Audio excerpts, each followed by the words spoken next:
સુરતમાં વરસાદ બાદ સર્જાયેલ ખાડી પૂરનો મામલો. સુરત મહાનગરપાલિકા તંત્ર આખરે કામે લાગ્યું. ખાડી પર નડતર બંધ બ્રિજો તોડી પાડવામાં આવ્યા. ખાડી આજુબાજુ દબાણો દૂર કરવાની કામગીરી પણ હાલ હાથ ધરવામાં આવી રહી છે. ખાડીની આજુબાજુમાં મોટા પ્રમાણમાં કચરો પણ જોવા મળી રહ્યો છે, જેને હાલ નિકાલ કરી અને યોગ્ય વ્યવસ્થા ઊભી કરવાની તજવીજ હાથ ધરવામાં આવી રહી છે. અને આ ખાડીપુરની સમસ્યામાં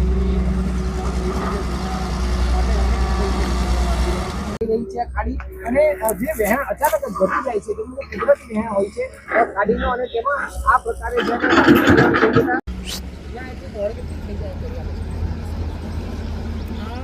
ખાડીમાં કોઈ પણ પ્રકારના દબાણ કરવામાં આવેલા છે એવું ધ્યાન પર આવેલું